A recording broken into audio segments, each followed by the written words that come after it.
بالله من الشيطان الرجيم بسم الله الرحمن الرحيم ويستفتونك في النساء قل الله يفتيكم فيهن وما يتلى عليكم في الكتاب في يتامى النساء اللاتي لا تؤتونهن ما كتب لهن وترغبون أن تنكحوهن والمستضعفين من الولدان وأن تقوموا لليتامى بالقسط وما تفعلوا من خير فإن الله كان به عليما صدق اللہ العظیم۔ محترم سامعین، آج کے سبق میں ہم سورۃ نساء آیت نمبر 127 سے 134 تک پڑھیں گے۔ یہ پارہ نمبر 5 کا رکوع نمبر 16 ہے۔ اللہ تعالیٰ ارشاد فرماتا ہے وَيَسْتَفْتُونَكَ، اور یہ لوگ پوچھتے ہیں آپ سے، اے میرے نبی، یہ لوگ آپ سے فتویٰ مانگتے ہیں، آپ سے شرعی حکم معلوم کرنا چاہتے ہیں، فی النساء، عورتوں کے بارے میں، یعنی ان کی نکاح کے بارے میں، خاص طور پر یتیم لڑکیوں کے نکاح کے بارے میں۔ قل اللہ یفتیکم، تو آپ فرما دیجئے اللہ یفتیکم فیہن، کہ اللہ تمہیں فتویٰ دیتا ہے ان عورتوں کے بارے میں، یعنی یتیم لڑکیوں کے بارے میں، ان کی نکاح کے بارے میں۔ وما یتلی علیکم، اور وہ آیتیں یعنی سابقہ جو سورۃ نساء کے شروع میں گزری ہے، وما، اور وہ آیتیں یتلی علیکم جو تم پر پڑھی جاتی ہے، فی الکتاب، اس کتاب میں، یعنی قرآن کے اس سورت میں، یعنی سورۃ نساء کے ابتدا میں، فی یتامی النساء اللاتی، ان یتیم عورتوں کے بارے میں، لا تؤتونہن، کہ تم نہیں دیتے ان کو، ما کتب لہن، وہ حق، کتبہ جو فرض کیا گیا ہے، لہن ان کے لیے، اس سے مراد مہر ہے یا میراث ہے یا دونوں۔ وَتَرْغَبُونَ، اور تم خواہش رکھتے ہو، تم رغبت رکھتے ہو، أَن تَنْكِحُوهُنَّ، ان عورتوں سے نکاح کرنے کا، وَالْمُسْتَضْعَفِينَ، اور اللہ حکم دیتا ہے تمہیں ان کمزوروں کے بارے میں، من الولدان، جو بچوں میں سے ہے، تو ان کو بھی میراث میں حصہ دو۔ وَأَن تَقُومُوا، اور حکم دیتا ہے تمہیں یہ کہ تم کھڑے ہو جاؤ، لِلْيَتَامَى، یتیموں کے لیے، بالقسط، انصاف کے ساتھ۔ وَمَا تَفْعَلُوا مِنْ خَيْرٍ، اور جو کچھ تم کرو گے کوئی نیکی، فَإِنَّ اللَّهَ، تو بے شک اللہ كَانَ بِهِ عَلِيمًا، اس کو خوب جاننے والا ہے۔ وَإِنِ امْرَأَةٌ خَافَتْ، اور اگر ایک عورت خافت ڈرے، مِن بَعْلِهَا، اپنے شوہر سے، نشوزاً، زیادتی کرنے سے، نافرمانی کرنے سے، او اعراضاً، یا بے رخی کرنے سے، کہ وہ سمجھے کہ اس کا شوہر اس سے محبت نہیں رکھتا اور اسے اس میں کوئی دلچسپی نہیں ہے اور اس کا دل بھر چکا ہے اس سے، اور وہ طلاق دینا چاہتا ہے اسے یا اسے چھوڑنا چاہتا ہے، فلا جناح علیہما، تو کوئی گناہ نہیں ہے، علیہما، ان دونوں پر، یعنی میاں بیوی پر، ان یصلحا، کہ وہ دونوں صلح کرے، بینہما، آپس میں، صلحاً، کسی طرح کا بھی صلح، والصلح خیر، اور یہ صلح ہی بہتر ہے، علیحدگی اور طلاق دینے سے آپس میں کسی بات پر صلح اگر ہو جائے تو یہ بہتر ہے۔ وَأُحْضِرَتِ الْأَنفُسُ الشُّحَّ، اور ڈال دی گئی ہے انفس، انسانی دلوں میں، الشح، بخل اور لالچ، یعنی فطرتاً ہر انسان میں کچھ نہ کچھ بخل اور لالچ ہے، تو اگر میاں بیوی اس طرح کچھ کرے، کسی بات پر صلح کرے اور اپنے کسی حق کو چھوڑ دے اور رشتہ برقرار رہے تو بہتر ہے۔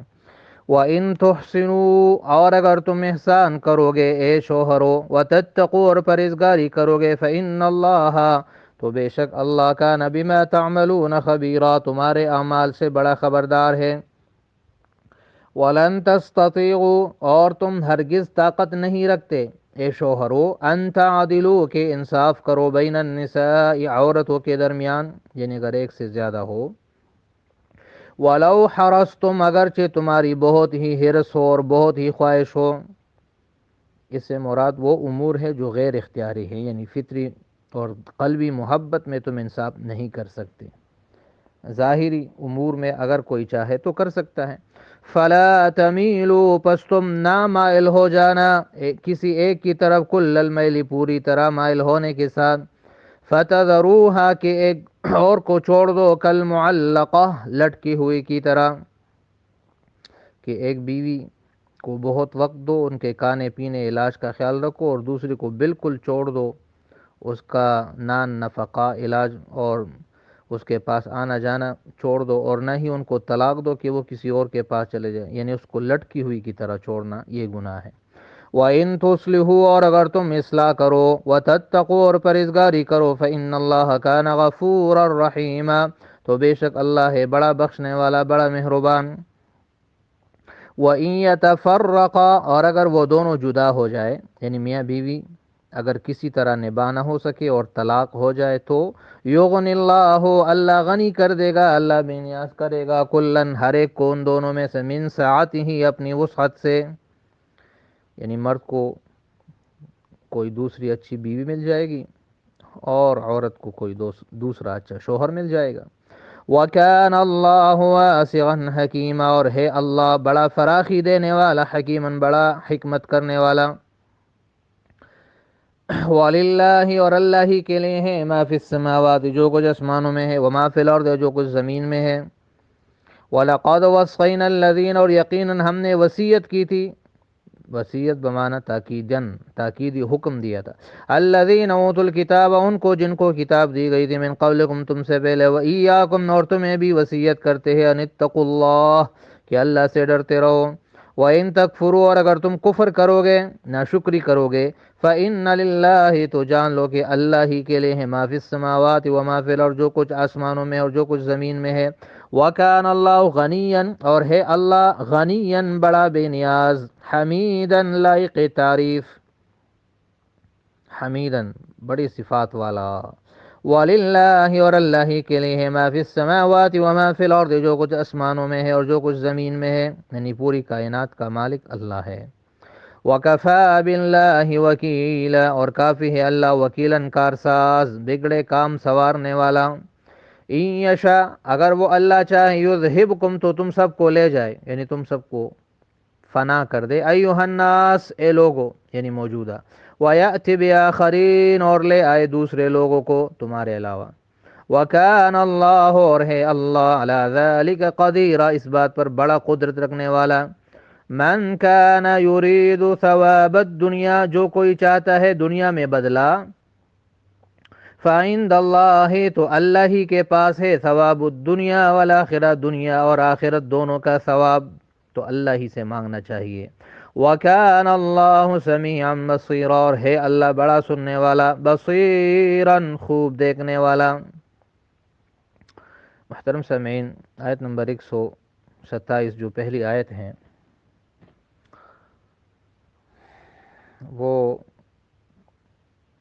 اس میں اللہ تعالیٰ ارشاد فرماتا ہے کہ یہ آپ سے یتیم لڑکیوں کے بارے میں پوچھتے ہیں کہ ان کے ساتھ نکاح جائز ہے یا ناجائز ہے، تو اللہ تعالیٰ نے جواب دیا کہ ان کو کہو کہ اس سوال کا جواب اسی سورت کے ابتدائی آیات میں تم کو دیا گیا ہے، اس کے لیے ملاحظہ کرے آیت نمبر 3 اور اس کے بعد والی 4، 5، 6 اور وہ آیات، کہ اس میں اللہ تعالیٰ نے یتیم لڑکیوں کے نکاح کے بارے میں فرمایا ہے کہ اگر تم ڈرتے ہو کہ یتیم لڑکی سے نکاح کی صورت میں انصاف نہ کر سکو گے تو کسی اور لڑکی سے نکاح کرو جو تمہیں پسند ہو، 2 2، 3 3 اور 4، اور اگر یتیم لڑکی سے نکاح کرنا چاہتے ہو تو پھر انصاف کرو، ان کا مہر ان کو دیا کرو۔ اسی طرح کمزور اور چھوٹے بچوں کے بارے میں بھی وہاں اللہ تعالیٰ نے حکم دیا تھا کہ ان کو میراث میں حصہ دو اور ان کے لیے انصاف کے ساتھ کھڑے ہو جایا کرو، اور ان کے مالوں کو ناحق نہ کھایا کرو،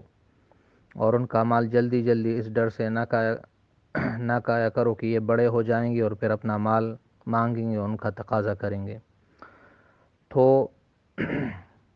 سوال کا جواب اللہ تعالیٰ نے اس طرح دیا کہ جو اس سورت کے ابتدا میں جو آیات ہیں وہی حکم وہ تمہارے سوال کا جواب ہے۔ حضرت عائشہ رضی اللہ تعالیٰ عنہ فرماتی ہیں کہ کسی کے سرپرستی میں کوئی یتیم لڑکی ہوتی تھی تو یا تو وہ خوبصورت ہوتی یا بدصورت، تو اگر خوبصورت ہوتی تو یہ سرپرست اس سے نکاح کر لیتا، لیکن اس صورت میں اس کو مہر نہیں دیتا تھا، اور اگر وہ خوبصورت نہیں ہوتی تھی تو اس سے نکاح نہیں کرتا تھا، لیکن دوسرے کے نکاح میں بھی نہیں دیتا تھا کہ اس کا میراث کسی اور کے پاس چلا جائے گا۔ تو یہ مختلف ظلم تھے جو اس معاشرے میں تھے، جن کا جن کا سدباب اللہ تعالیٰ نے ان آیتوں میں کیا جو اس صورت کے ابتدائی آیات ہیں۔ تو معلوم یہ ہوا کہ یتیم لڑکیوں کے ساتھ اگر نکاح کرو تو ان کا مہر دیا کرو، اگر تم نکاح نہیں کرتے تو ان کو اپنی مرضی کا نکاح کرنے دو اور ان کو نکاح سے نہ روکو۔ یتیم کا مال نہ حق نہ کھایا کرو،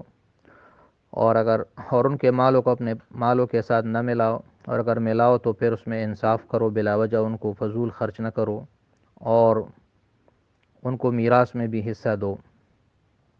آیت نمبر 128 میں ہے کہ اگر کسی عورت کو اپنے شوہر سے ڈر ہو کہ وہ اس کا جی اس سے بڑھ چکا ہے اور وہ اب سے اس سے بے رخی کرتا ہے، تو اسے چاہیے کہ وہ آپس میں کسی بات پہ صلح کرے، اور یہ صلح بہتر ہے۔ حضرت عائشہ رضی اللہ تعالیٰ عنہ فرماتی ہے کہ کوئی عورت ہوتی تھی تو اسے یہ معلوم پڑ جاتا تھا کہ اس کا شوہر اب اس میں دلچسپی نہیں لے رہا اور چاہتا ہے کہ اس کو طلاق دے، تو یہ عورت اپنی باری یا اپنا مہر اسے معاف کر دیتی تھی، اپنا خرچہ معاف کر دیتی تھی، اس شرط پر کہ وہ اسے اپنی نکاح میں رکھے گا اور اسے طلاق نہیں دے گا۔ تو اس کے بارے میں یہ آیت نازل ہوئی۔ یا اس کے شان نزول میں یہ ہے کہ نبی علیہ السلام کی بیوی حضرت سودا رضی اللہ تعالیٰ عنہ، اسے معلوم ہوا کہ نبی علیہ السلام اسے اپنی زوجیت سے ہٹانا چاہتا ہے، تو اس نے عرض کیا کہ یا رسول اللہ،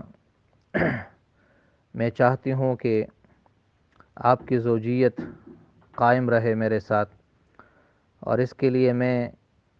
یہ اس بات پہ راضی ہوں کہ میں اپنی باری حضرت عائشہ رضی اللہ تعالیٰ عنہ کو دے دوں۔ تو نبی علیہ السلام نے اس بات کو قبول کیا۔ تو اس آیت میں اللہ تعالیٰ نے یہ ایک نصیحت کی اور ایک ہدایت کی کہ فطرتاً ہر انسان کے دل میں کوئی لالچ ہوتا ہے۔ مرد کا لالچ یہ ہوتا ہے کہ عورت اس سے خرچ کا مطالبہ نہ کرے اور اپنے حقوق میں کمی کرے اور چھوڑے۔ اسی طرح عورت بھی چاہتی ہے کہ مجھے فائدہ پورا حاصل ہو اور حقوق میں کمی ہو۔ تو اللہ تعالیٰ نے اس آیت میں یہ فرمایا کہ اگر اس طرح مرد اور عورت کسی بات پہ صلح کرے، یعنی اپنے حقوق میں سے کسی حق کو چھوڑ دے، جیسے کہ حضرت سودا رضی اللہ تعالیٰ عنہ کو معلوم ہوا کہ نبی علیہ السلام کو عائشہ زیادہ پسند ہے، تو اس نے اپنی باری اس کے لیے چھوڑ دی، اور اس طرح اس بات پر صلح ہوا۔ تو یہ ایک بہترین حل ہے اس طرح کے معاملات کے لیے جو اس آیت میں اللہ تعالیٰ نے بیان فرمایا۔ آیت نمبر 129 میں ہے کہ اگر ایک سے زیادہ بیویاں ہو تو ان میں انصاف کرو، اور ایسا نہ ہو کہ کسی ایک کو لٹکی ہوئی کی طرح چھوڑو کہ نہ وہ شوہر کے ساتھ رہے اور نہ بغیر شوہر کے، بلکہ اختیاری امور میں اور ظاہری چیزوں میں سب میں انصاف کرو۔ ہاں، جو دلی میلان اور قلبی محبت ہے اس میں جو غیر اختیاری چیز ہے اس میں مواخذہ نہیں ہے۔ جیسے نبی علیہ السلام نے فرمایا کہ اے اللہ، جو میرے اختیار میں ہے اس میں تو میں انصاف کرتا ہوں، لیکن اس پر میرا مواخذہ نہ فرمانا جو میرے اختیار میں نہیں ہے، یعنی قلبی میلان جو کسی ایک کی طرف زیادہ ہو۔ آیت نمبر 130 میں ہے کہ اگر کسی طرح بھی میاں بیوی میں تعلق برقرار نہ رہ سکے اور نوبت طلاق تک آ جائے تو پھر بھی کوئی بات نہیں، اللہ دونوں کو غنی کر دے گا، مرد کو دوسری بیوی مل جائے گی اور عورت کو دوسرا شوہر مل جائے گا، بجائے اس کے کہ ہر وقت لڑتے جھگڑتے رہے اور زندگی ان کے لیے عذاب بن جائے۔ تو اس سے بہتر ہے کہ وہ کسی اور سے نکاح کر کے اپنی زندگی کو سنوار دے اور ایک دوسرے کے حقوق کو پورا کرے۔ تو یہ بھی ایک راستہ ہے اسلام نے۔ بعض مذاہب میں طلاق کو بالکل حرام قرار دیا گیا ہے، لیکن اسلام ایک معتدل اور فطرتی دین ہے، تو اس میں طلاق کا راستہ بھی اللہ تعالیٰ نے کھول دیا ہے کہ اگر ضرورت پڑے تو اس طرح یہ تعلق یہ اگر کوئی بندہ ختم کرنا چاہے تو وہ کر سکتا ہے، اور اس میں اس کے لیے یہ اللہ تعالیٰ نے اس کو جائز قرار دیا۔ آخری آیات میں یہ فرمایا گیا کہ کائنات سب اللہ کی ہے، اور کائنات میں جو کچھ ہے ان سب کو اللہ نے پیدا کیا، اور اللہ ہی سارے کام بنانے والا ہے۔ لہذا اگر کہیں اس طرح کی کوئی بات ہو تو اللہ سے مدد مانگنی چاہیے کہ وہی بگڑے کام سنوارنے والا ہے۔ آیت نمبر 133 میں فرمایا کہ اگر اللہ چاہے تو ہم سب کو ہلاک کر دے اور دوسرے قوموں کو لے آئے، تو اس میں تخویف ہے ان لوگوں کے لیے جو اللہ سے منکر ہے، کہ اللہ کی قدرت سے ڈرو اور اپنی اصلاح کرو۔ اور آخری آیت نمبر 134 میں ہے کہ جو انسان عمل کرتا ہے اس سے جو بھی ارادہ ہے تو اسے اللہ سے مانگنا چاہیے، کہ ان کی دنیا اور آخرت دونوں کا بدلہ اور ثواب وہ اللہ ہی کے پاس ہے۔ لہذا اپنے ہر عمل کا ثواب اللہ سے مانگنا چاہیے، مخلوق سے طمع نہیں کرنا چاہیے، اور اللہ خوب سننے والا، بڑا دیکھنے والا ہے۔ تو یہ آج کے سبق کا خلاصہ ہے۔ امید ہے آپ کو سبق سمجھ آ گیا ہوگا، باقی انشاءاللہ کل پڑھیں گے۔ صدق اللہ العظیم و صدق رسولہ النبی الکریم۔ السلام علیکم ورحمۃ اللہ وبرکاتہ۔